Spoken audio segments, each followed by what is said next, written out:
नमस्कार दोस्तों, DSP GS hub में आप सभी का स्वागत है। आज के क्लास में हिंदी व्याकरण के अंतर्गत क्रिया बताने जा रहा हूँ। बहुत ही महत्वपूर्ण टॉपिक है। इंग्लिश में इसे वर्ब बोला जाता है।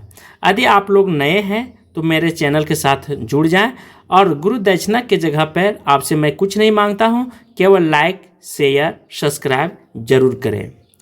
कमेंट बॉक्स में यदि कुछ कमी रह जाती है तो अपना मंतव्य लिख करके सेंड करें। आइए क्रिया के बारे में बताता हूँ।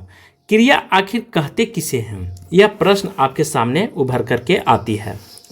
क्रिया क्या व्यक्ति का नाम है, या हाथी का नाम है, जानवर का नाम है, या पुल या किसी व्यक्ति का नाम है। लेकिन ये सब हिंदी साहित्य में या व्याकरण के जगह पर अलग अलग जगहों पर हर चीज़ का प्रयोग अलग होती है। क्रिया का अर्थ को समझते हैं। होना या करने की बोध को क्रिया कहते हैं।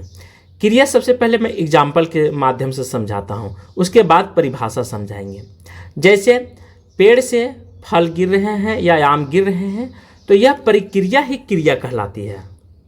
आप रास्ते में जा रहे हैं, आपकी मोबाइल गिर गई तो गिरने की चीज़ को, परिक्रिया को ही क्रिया कहा जाता है। जाते जाते आप कभी ठोकर खा करके गिर जाते हैं या धक्का लग जाती है तो यही प्रक्रिया व्याकरण में रूपांतर हो जाता है, परिवर्तन हो जाता है क्रिया के शब्द में। चलिए, आपको यहाँ पे शक नहीं होनी चाहिए। जिस हिंदी वाक्य से कार्य करने या होने का बोध हो उसे क्रिया कहा जाता है। पढ़ना, खेलना, गिरना, लिखना, बोलना, कहना आदि क्रिया विकारी शब्द है, क्योंकि इसमें लिंग, वचन, पुरुष के साथ परिवर्तन हो जाता है। ठीक है, इन सब चीज़ जुड़ जाती है तो क्या हो जाता है, परिवर्तन हो जाता है। चलिए एग्जाम्पल से समझते हैं। लिंग, जैसे खाता है, खाती है, खाते हैं, आधे लिंग जोड़ दिए हैं। क्या है लिंग? जैसे लड़का, तो वहाँ पे खाता चलेगा, लेकिन यही हो जाएगा लड़की, तो क्या है, वह चावल खाती है, वह रोटी खाती है। तो सुनने में अच्छा लगता है, तो लिंग के अनुसार परिवर्तन हो गया क्रिया में। ठीक है, जैसे क्रिया जिसमें किसी कार्य होने या करने का बोध हो उसे क्या कहा जाता है, उसे क्रिया कहा जाता है। ध्यान रखेंगे। समानतः क्रिया क्या होता है, मूल क्रिया वो भी समझेंगे। धातु क्या होता है उसके बारे में भी चर्चा करेंगे। क्रिया धातु से बनती है। किससे बनती है? धातु से बनती है। मूल धातु से ना प्रत्यय जोड़ने से समानतः क्या हो जाता है, रूप बनता है।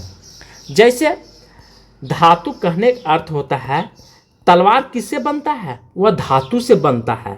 यदि आपसे पूछेगा कि मूल तत्व क्या है तो मूल तत्व क्या होता है, लोहा होता है।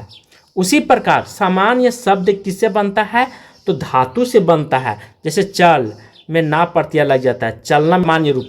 मार में क्या हो गया, ना प्रत्यय लगने से मारना हो गया। ठीक है, ये सामान्य रूप हो गया। क्या हो गया, सामान्य। इसको हम प्रयोग कर सकते हैं, लेकिन मार कहीं पे हम प्रयोग नहीं कर सकते हैं। ऐसी एग्जाम्पल से मैं बता रहा हूँ कि ताकि आपको यूट्यूब पर देखिए बहुत सारे लोग पढ़ाते हैं, लेकिन पढ़ना और पढ़ाना दोनों में आसमान ज़मीन का फर्क होती है। समान क्रिया से ना हटा देने पर जो मूल शब्द रह जाता है, क्या रह जाता है, मूल शब्द रह जाता है, वह धातु कहलाता है। ठीक है, यदि आप सोने को गलाएंगे, क्या कर देंगे, जैसे सोने का आभूषण को आप गला दें, ठीक है, उसमें शीशा भी मिक्स रहता है। क्या रहता है, शीशा मिक्स रहता है, और बहुत सारे चीज़ें, सुनार जो होते हैं उसको मिक्स करके ही तांबा भी रहता है, तब कहीं एक आभूषण का निर्माण करवाता है। आखिर क्यों मिक्स करवाता है? क्योंकि सोना बहुत ही सॉफ्ट होता है। यदि मिक्स नहीं करेगा, ठीक है, शीशा, तांबा, तो आभूषण के लायक बनेगा ही नहीं। ठीक उसी प्रकार क्रिया में क्या होता है, यदि मूल चीज़ हम ना प्रत्यय हटा देंगे तो मूल शब्द रह जाएगा। ठीक है, धातु रह जाएगा, उसी को तो धातु कहते हैं, अर्थात तत्व रह जाएगा। तो इस तरह से आपको समझ लेना है। जैसे काम, काम को संज्ञा के रूप में यदि ना प्रत्यय लगा देंगे तो कामना हो जाएगा। यदि चमक में विशेषण शब्द जोड़ देंगे आना तो चमकाना हो जाएगा। इन वाक्यों को देखिए, वह कमा रहा है, सुनार आभूषण चमका रहा है। ठीक है, कुछ धातुओं का प्रयोग शुद्ध भाववाचक संज्ञा की तरह भी होता है। इन वाक्य को आप समझ लें। जैसे मुझे बहुत मार पड़ी, वह बात उसकी समझ में नहीं आती है। यहाँ मार और समझ धातु है जो भाववाचक संज्ञा की तरह क्या होता है, प्रयुक्त होता है। इनमें से ना प्रत्यय जोड़ने से इनका प्रयोग की तरह रह जाता है, मतलब क्रिया की तरह रह जाता है। ठीक है, ना जोड़ने से इनका प्रयोग क्रिया की तरह होता है। जैसे मार, समझ, ठीक है, इसमें धातु है तो भाववाचक संज्ञा की तरह प्रयुक्त होने पर इसमें ना प्रत्यय जोड़ देने से क्रिया की तरह हम प्रयोग करते हैं। क्रिया ये मत सोचिएगा मैं क्रिया बाप क्रिया ये सब नहीं सोचिएगा। ठीक है, वह मुझे बहुत मारता है, वह मेरी बात नहीं समझ में आता है। तो क्या है यहाँ पे देखिए धातु जोड़ देने से सामान्य रूप में परिवर्तन हो जाता है लेकिन भाववाचक संज्ञा की तरह ही कार्य कर रहा है। अब धातु किसे कहते हैं इस पर भी चर्चा करेंगे। क्या होता है धातु? धातु अनेक प्रकार के होते हैं, सोना, तांबा, हीरा, मोती। ठीक है, धातु एक संस्कृत शब्द से निकल करके आया है। किसे आया है? तो संस्कृत शब्द से निकल करके आया। इससे फायदा क्या है समझने से? कभी कभी एग्जाम हॉल में पूछ देता है कि उर्दू से निकल करके आया है, फारसी से निकल करके आया, अरबी से निकल करके आया है, तो आप जानेंगे तो वहाँ पे आपको 2 नंबर पक्का है। जैसे उर्दू शब्द जो है से ये फारसी शब्द से निकल करके आया है। धातु जो है संस्कृत से निकल करके आया है। कहाँ से? संस्कृत, जिसका अर्थ होता है क्रिया। ठीक है, फिर से समझेंगे। धातु एक संस्कृत शब्द है जिसका अर्थ क्या होता है? क्रिया। धातु से ही क्रिया शब्द, क्रिया पद का निर्माण होता है। बिल्कुल, यदि धातु नहीं रहेगा दोस्त तो तलवार का निर्माण होगा क्या? आभूषण का निर्माण होगा? नहीं होगा। उसी प्रकार यहाँ भी धातु का काम होता है। क्रिया के सभी रूपों में धातु उपस्थित होता है, जैसे हंस, रह, खेल, बोल रहा है, पढ़ रहा है इत्यादि। क्रिया धातु का सामान्य रूप है। क्या है? क्रिया धातु का सामान्य रूप है। जिस शब्द या शब्दांत में अर्थात धातु के मूल रूप में न प्रत्यय लगाकर प्रयोग किए जाने वाले रूपों को क्रिया का सामान्य रूप कहा जाता है। जैसे देखना, गिरना, दौड़ना, पीटना, रोना, आना। ठीक है, यहाँ तक आपका कॉन्सेप्ट क्लियर हो जानी चाहिए, किसी भी तरह से कोई दिक्कत नहीं होना चाहिए। क्रिया के भेद यदि आपसे पूछेगा कि क्रिया के कितने भेद होते हैं, किस दृष्टि से, तो देखिए क्रिया के आधार पर, ठीक है, कर्म के आधार पर, कर्म क्या है सो भी समझेंगे। यदि आप मेरा क्लास नहीं किए हैं तो हमने बताया हूँ क्रिया कर्म कारक का क्लास आप जाकर के कर सकते हैं, वहाँ पे सारा कुछ स्पष्ट रूप से दिखाई देगा, समझ में भी आ जाएगा। क्रिया के भेद को समझेंगे। कर्म के आधार पर 2 प्रकार के बांटा गया है, सकर्मक क्रिया और अकर्मक क्रिया। यूट्यूब के दुनिया में मैं चैलेंज करता हूँ कि आपको इस तरह से कोई नहीं बताएगा। बहुत सारे लोग क्रिया पढ़ाए हैं, मिलियनों में शेयर हैं, सब्सक्राइबर हैं, लेकिन कोई फायदा नहीं है। आप जब समझ ही नहीं सकते हैं, जब आपकी सफलता ही नहीं मिलेगी, आपकी रिजल्ट नहीं होगा, तो फिर मुझे पढ़ाने से क्या लाभ होगा। संरचना के आधार पर क्रिया के 6 भेद बताया गया है। हम बात करते हैं सकर्मक क्रिया। अब इसके पास संरचना के आधार को देखते हैं। प्रेरणार्थक क्रिया, ठीक है, नाम धातु, संयुक्त क्रिया, सहायक क्रिया, पूर्वकालीन क्रिया, मुख्य क्रिया। और इसी के आधार पर क्रिया के 2 भाग में बांटा गया। कौन कौन? पूर्ण क्रिया और एक अपूर्ण क्रिया। हमेशा आप समझेंगे तो आपको ज़्यादा बेनिफिट होने वाला है, इसलिए आप सभी लोग समझ करके ही परिभाषा को रटेंगे। बिना समझे हुए परिभाषा चुटकियों में भूल जाएंगे। सकर्मक की बात करते हैं। आखिर सकर्मक कहते किसे हैं? ठीक है, क्या किसी व्यक्ति का नाम है? उसके पीछे नए नए कपड़ा पहनता है उसको नाम है? नहीं। सकर्मक का अर्थ होता है दोस्तों जिसके साथ, ठीक है, कर्म हो। क्या हो? जिसके साथ कर्म होगा वह क्या बनेगा? महान बनेगा। बिना कर्म के व्यक्ति वह जानवर की तरह है, वह इंसान कभी नहीं बन सकता है। तो भूलेंगे नहीं, स मतलब साथ में और कर्म मतलब कर्म के साथ हो। सकर्मक अर्थात कर्म सहित। सकर्मक क्रिया उसे कहते हैं जिसमें कर्म जुड़ा हो। कर्म के बिना उसका अर्थ पूरा नहीं, क्योंकि सकर्मक क्रिया का फल किस पर पड़ता है? कर्म पर पड़ता है। जैसे आप यदि मेहनत करेंगे तो आपका फल आप ही के ऊपर पड़ेगा। आप यदि गलत काम करेंगे तो उसका फल आपके माता पिता को भी भोगना पड़ेगा। जैसे मैंने आम खाया, शिक्षक ने छात्र को समझाया, तो शिक्षक ने छात्र को समझाया। देखिए यहाँ पे क्या है? सकर्मक के साथ क्या? कर्म भी है। खाया ये क्या है? समझाना, ये सब क्या? कर्म है। तो साथ में, ठीक है, कर्म के साथ होना चाहिए। जैसे मैंने आम खाया, शिक्षक ने छात्र को समझाया, तो बोल रहा है कि कर्म सहित होना चाहिए। किसके? क्रिया उसे कहते हैं। जब क्रिया में कर्म होगा तो खाना से पहले क्या है? आम है। समझाना से पहले छात्र है। तो करने वाला को क्या कहा जाता है? कर्म कहा जाता है। जो काम को करता है, ठीक है, काम जिसके द्वारा किया जाता है उसे कर्म कहा जाता है। ऐसे भी समझ लीजिएगा। यदि कर्म हटा दिया जाए तो यह स्पष्ट नहीं होगा कि मैंने क्या खाया अथवा शिक्षक ने किसको समझाया। कभी कभी सकर्मक क्रिया में कर्म के होने से भी संभावना बनी रहती है, ठीक है, अर्थात वहाँ पे दिखाई नहीं देगा लेकिन संभावना बनी रहती। जैसे वह गाती है, क्या गाती है? वह पढ़ती है तो गीत गाती है। इस तरह से सकर्मक क्रिया के दो भेद होते हैं, एक कर्मक क्रिया और एक द्विकर्मक क्रिया, ठीक है। इसे हम बाद में समझेंगे। सकर्मक क्रिया को एकर्मक क्रिया, जिस हिंदी वाक्य में क्रिया एक ही हो, ठीक है, वहाँ पे कर्म कारक होने का बोध होता है। क्या होता है? कर्म ने, ठीक है, कर्म को क्या होता है? इसका कारक चिन्ह क्या था? कर्म को होता है। क्या होता है? कर्म को। उसे एक कर्मक क्रिया कहते हैं। जैसे राधा चावल खाती है तो राधा क्या खाती है? चावल को खाती है। यहाँ पे को आ गया। इस वाक्य में खाना क्रिया का एक ही कर्म चावल है। द्विकर्मक, जहाँ पे द्विकर्मक का अर्थ होता है दो कर्म वाली क्रिया। कुछ सकर्मक क्रियाओं में दो दो कर्म होते हैं, उन्हें द्विकर्मक क्रिया कहते हैं। शिक्षक ने छात्र से प्रश्न पूछा। क्या पूछा? दो।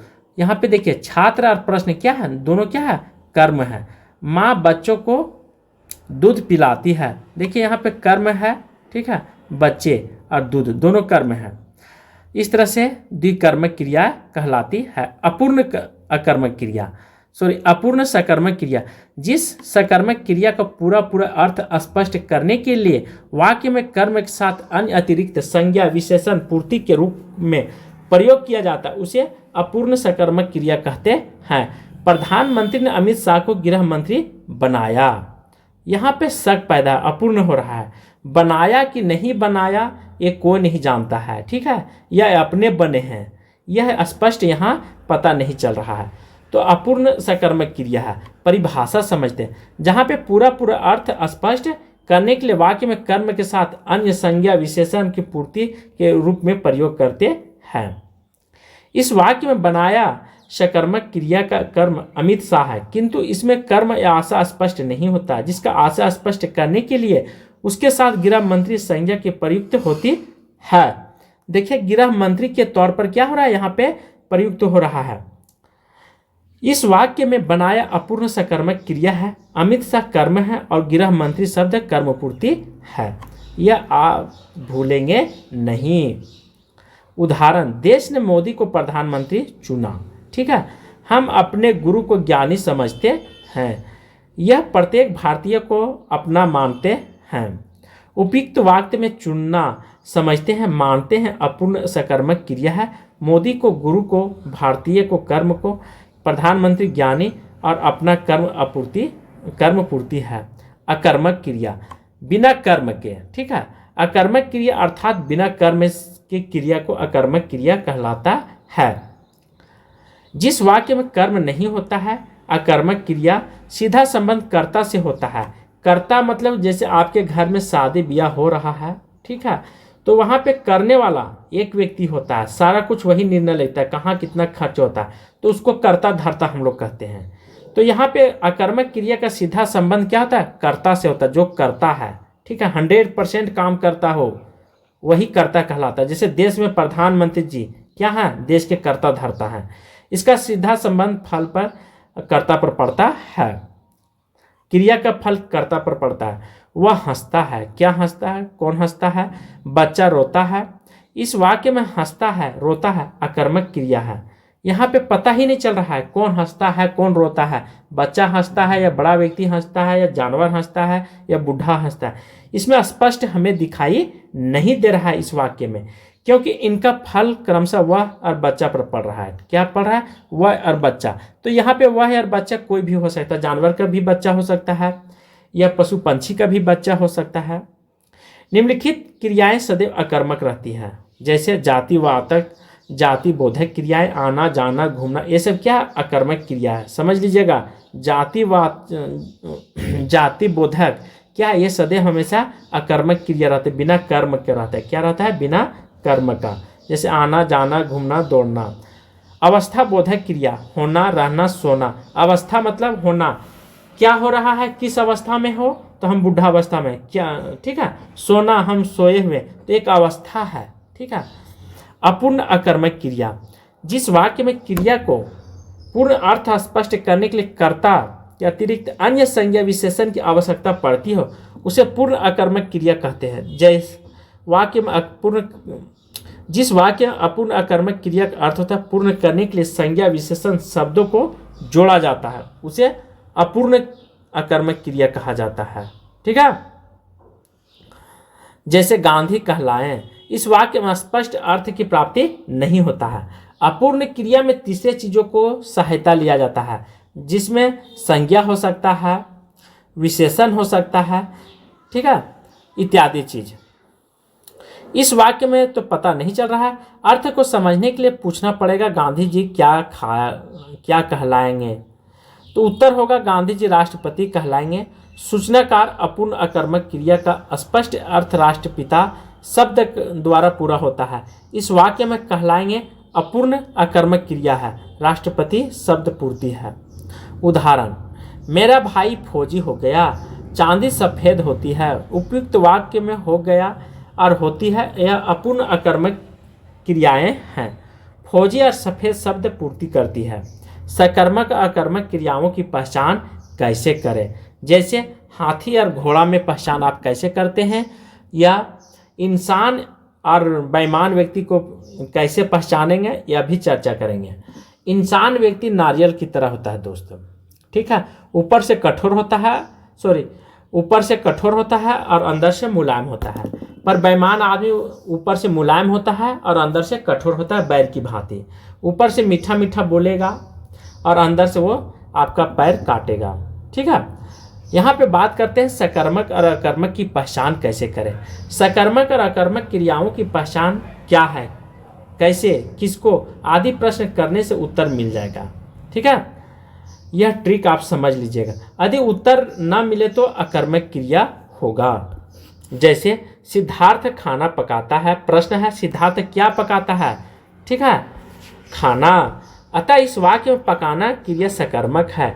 शीला हंसती है, यह प्रश्न वाक्य हंसती है, तो क्या हंसती है, यहाँ तो पता नहीं चल रहा है, कुछ नहीं मिला है, क्या हंसती है, ठीक है। अतः इस वाक्य में हंसना क्रिया अकर्मक है। उदाहरण, पीटना, नाचना, पीना इत्यादि क्रियाओं में वाक्य किससे लेकर प्रश्न करने पर इनको उत्तर निम्न प्रकार से मिलेगा। किसे पीटा, रावण को मारा, ठीक है। तो प्रश्न है क्या पिया, पानी पिया, क्या पढ़ता है, किताब पढ़ता। इन सब उदाहरणों से क्रिया सकर्मक क्रिया का पता चलता है स्पष्ट, ठीक है। कुछ अकर्मक क्रिया और सकर्मक क्रिया दोनों तरह की होती है, ठीक है, और प्रसंग अथवा अर्थ के अनुसार इनके भेद का निर्णय लिया जाता है। अकर्मक क्रिया, सकर्मक क्रिया। शरीर खुजलाता है, वह अपना शरीर खुजलाता है। बूंद बूंद में घड़ा भरता है, मैं बूंद बूंद से घड़ा भरता हूँ। तुम्हारा जी ललचाता है, इन वस्तुओं को देखकर तुम्हारा जी ललचाता है, जी घबराता है। संकटपूर्ण स्थिति में मेरी जी घबराता है। वाक्य देखी जा रही है। देखिए यहाँ पे अनेक एग्जाम्पल के माध्यम से आपको मैं समझा रहा हूँ दोस्तों, यह सब बात भूलेंगे नहीं। वह तुम्हें देखती है। संरचना के आधार पर क्रिया के भाव। संरचना के आधार पर क्रिया के 6 भेद होते हैं। कौन कौन? प्रेरणार्थक क्रिया, नाम धातु, संयुक्त क्रिया, सहायक क्रिया, पूर्वकालीन क्रिया और मुख्य क्रिया। फिर से रटेंगे कौन कौन? प्रेरणार्थक जो प्रेरणा, नाम धातु, संयुक्त क्रिया, सहायक क्रिया, पूर्वकालीन क्रिया और मुख्य क्रिया। प्रेरणार्थक क्रिया जिस क्रिया को करने के लिए कर्ता दूसरे की प्रेरणा, सहायता लेता है अथवा दूसरे को देता है, ऐसी क्रिया को प्रेरणार्थक क्रिया कहते हैं। कहने का अर्थ है कर्ता दूसरों की प्रेरणा लेता है, ठीक है। अर्थात जब कोई काम आप करने जाते हैं दोस्त, ठीक है, काम करने जा रहे हैं, उससे पहले किसका? एक मनुष्य की जरूरत पड़ेगा जो करता है, ठीक है। मनुष्य ही तो करेगा, जानवर तो काम नहीं करेगा। तो मनुष्य क्या हो गया? यहाँ पे कर्ता के रूप में काम करेगा। वह किसी से प्रेरणा लेगा। क्या प्रेरणा लेगा?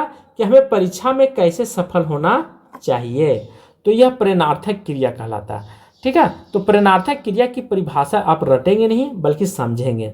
ऐसी क्रिया को प्रेरणार्थक क्रिया कहते हैं जो दूसरों की प्रेरणा या सहायता लेता है। उन्होंने कारीगर से कुर्सी बनवाया, इस वाक्य में बनवाया क्या है? प्रेरणार्थक क्रिया है, क्योंकि कार्यकर्ता द्वारा नहीं बल्कि कारीगर के द्वारा किया गया। बिल्कुल, खाना मिस्त्रियों के द्वारा बनाया गया या टेबल कारीगर के द्वारा बनाया गया। यह भी बहुत अच्छा एग्जाम्पल है। नाम धातु नाम बोधक क्रिया, संज्ञा विशेषण के साथ जुड़कर बनने वाली क्रिया। क्या यहाँ पे बोल रहा है? संज्ञा और विशेषण। ठीक है, जैसे चल, चलाना, ये सब क्या है? विशेषण है। अपने नाम बोधक नाम धातु क्रिया कहलाती है। फिर से समझेंगे, संज्ञा और विशेषण के साथ जुड़कर बनने वाली क्रिया को नाम बोधक या नाम धातु कहलाती है। यदि एग्जाम्पल के तौर पर देखते हैं, जैसे उदाहरण आपके सामने है, भस्म क्या है? संज्ञा है, इसमें करना लग गया है क्रिया, तो यह क्या बन गया है? भस्म करना। निराश विशेषण लग गया है, होना क्रिया है, तो निराशा होना। इस तरह से आपको समझ करके ही आंसर देना होगा परीक्षा हॉल में। उसने मकान हथिया लिया, हम नाम बोधक क्रिया का शुद्ध रूप है। नाम धातु क्रिया का संयुक्त क्रिया नहीं हो माना जाता है, दोनों में पर्याप्त अंतर है। नाम धातु क्रिया संज्ञा और विशेषण में क्रिया के संयोग से बनती है। ठीक है, स्पष्ट समझेंगे, क्योंकि यह सब क्लास आपको कोई नहीं बताएगा। बहुत सारे लोग पैसे के लिए पढ़ाते हैं, लेकिन मेरा कोई आधार नहीं है पैसा कमाना। जबकि संयुक्त क्रिया में केवल दो क्रियाएं ही होती है। संयुक्त क्रिया जिस वाक्य में दो क्रियाओं का मेल होता है वह क्रिया संयुक्त क्रिया होती है।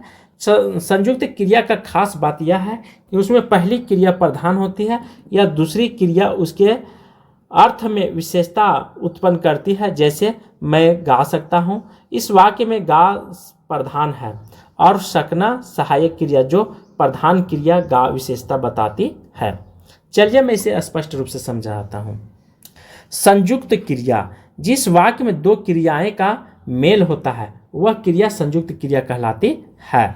ठीक है, जैसे सरकार जब दो एथी से बन जाती है, दो दल से, तो उसे गठबंधन बोला जाता है। तो संयुक्त क्रिया को क्या बोलेंगे? गठबंधन, जो ठगबंधन का कार्य करता है नेता लोग। ठीक है, उसमें पहली क्रिया प्रधान होती है, दूसरी क्रिया उसके अर्थ में विशेषता उत्पन्न करती है। जैसे मैं गा सकता हूँ, वह वाक्य में गाना प्रधान क्रिया है, सकना सहायक क्रिया जो प्रधान क्रिया गा विशेषता बताती है।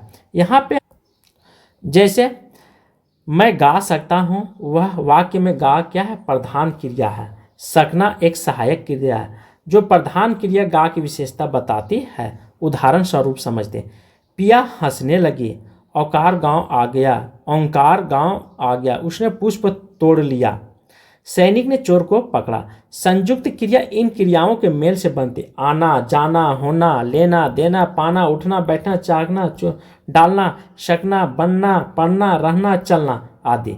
इनके माध्यम से ही संयुक्त क्रिया का निर्माण होता है। संयुक्त क्रिया के भेद, संयुक्त क्रिया के निम्नलिखित भेद होते हैं। आराम बोधक क्रिया, जहाँ कार्य प्रारंभ होने का बोध होता है। ठीक है, पानी गिरने लगा, पानी आराम से गिरता है, आप पढ़ने लगे, पढ़ने में बल लगता है क्या? नहीं। समाप्ति बोधक, जहाँ कार्य समाप्त होने का बोध होता है उसे समाप्ति बोधक क्रिया कहते हैं। वह जा चुका है, वह आ चुकी है।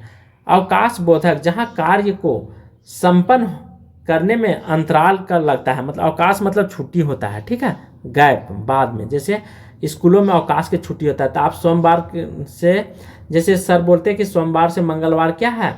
अवकाश है, या बुधवार क्या है? अवकाश है। उस बीच में आपको नहीं जाना होता है, बीच में क्या होता है? गैपिंग हो जाता है, अंतराल हो जाता है। तो यहीं पे अवकाश बोधक का अर्थ वही होता है। जैसे कमला सो न पाई, मैं जा नहीं पाया। ठीक है, अनुमति बोधक, यहाँ पे बात करते हैं डिफिनेशन का, जहाँ कार्य करने के लिए अनुमति दिए जाने की बात होता है उसे अनुमोदक क्रिया कहते हैं। उसे गांव जाने दो, उसे अपनी बात कहने दो। आवश्यकता बोधक क्रिया, जहाँ पे आवश्यकता कर्तव्य का बोध होता है, जैसे उसे पढ़ना चाहिए, उसे तुरंत जाना चाहिए। शक्ति बोधक, जहाँ पे शक्ति या सामर्थ्य का बोध होता है, अब वह देख सकता है, वह खेल सकता है। देखिए शक्ति का पता चल रहा है, बल का। निश्चय बोधक, जहाँ कार्य, ठीक है, निश्चय होने का बोध होता है। वह छत से गिर पड़ा, उसकी कलम दे दो।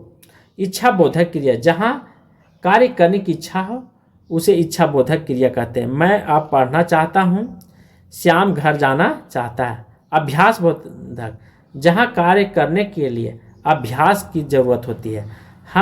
वह हमेशा सत्य बोला करता है, वह गाया करते हैं। नित्य बोधक क्रिया, जहाँ कार्य के लिए चालू रहने का बोध होता है उसे नित्य बोधक कहते हैं। वह दूर से वर्षा हो रही है, वह रात भर जागती है। आकस्मिक बोधक, जहाँ अचानक कार्य होने का बोध होता है, वह एकाएक बोल उठी, वह नौकर को मार बैठा। पूर्ण उक्ति बोधक, ठीक है, पूर्ण उक्ति बोधक का समझते हैं, जहाँ सामान्य वर्ग के दो कार्य का एक साथ होने का होता है। पूर्ण उक्ति बोधक, वह यहाँ बराबर आया जाया करता है। यह सब क्रिया बताने का मेरा उद्देश्य है। जैसे सकर्मक क्रिया अकर्मक क्रिया भी दे दिया और उसी के अंतर्गत पूर्ण उक्ति बोधक क्रिया दे देगा, तो आपको गलत फहमी में नहीं पड़िएगा, ठीक है। सेंटेंस को पहले पढ़िएगा और वहाँ पे दिए हुए जो भी ऑप्शन है उस पर विशेष ध्यान रखना होगा। उससे होगा क्या कि आप गलत नहीं करेंगे। आकस्मिक बोधक, पूर्ण उक्ति बोधक, ये सब जहाँ आप देख लेंगे तो थोड़ा सा सावधानी बरत करके आंसर दीजिएगा। सहायक क्रिया, जिस वाक्य में मुख्य क्रिया के अर्थ को स्पष्ट पूरा करने में जो क्रिया सहायक होती है उसे सहायक क्रिया कहा जाता है। वाक्य में एक अधिक सहायक क्रिया भी प्रयुक्त हो सकती है। सहायक क्रिया, जैसे आप कहीं जा रहे हैं, बीच रोड में आपको को मिल गया तो आपको बैठा करके लेते चला गया, वह क्या हुआ, आपको उस यात्रा करने में मदद किया, ठीक है, सहायता प्रदान किया। मैंने कहा था तुम छिपे हुए थे। इन वाक्यों को कहना क्या है, छुपना मुख्य क्रिया है, शेष था। सहायक क्रिया जो मुख्य क्रिया के अर्थ को पूरी तरह स्पष्ट करती है उसे सहायक क्रिया कहते हैं।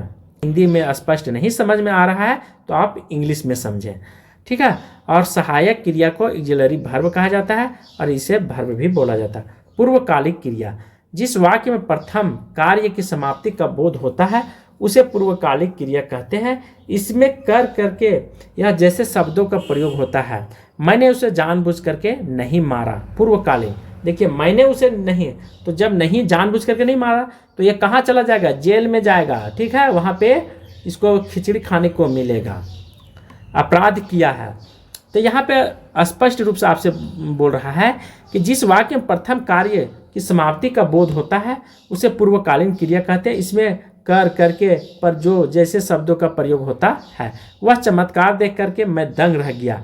सूर्योदय होने पर वह घर आया, नौकर काम करने चला गया। पूर्वकालीन, देखिए सब काम क्या हो, पूर्व में हो चुका है, भविष्य में नहीं हुआ है। तो पूर्वकालीन क्रिया का स्पष्ट आप समझें, जो कार्य पूर्व में हो चुका है उसे पूर्वकालीन क्रिया कहते हैं। क्रिया मतलब काम करने की प्रक्रिया को ही क्रिया कहते हैं। नौकर काम, कभी कभी पुनरुक्ति को पूर्वकालीन क्रिया का प्रयोग होता है। जैसे उसने रो रो करके सारी बात कही, वह खोज खोज करके हार मान गया। जिस वाक्य में क्रिया की विशेषता कार्य करने की रीति का बोध हो उसे पूर्वकालीन क्रिया कहते हैं। वह मुझे क्या हुआ, वह मुझे आँख फाड़कर देखता है, ठीक है। यह पूर्वकालीन क्रिया के अंतर्गत विशेषता है।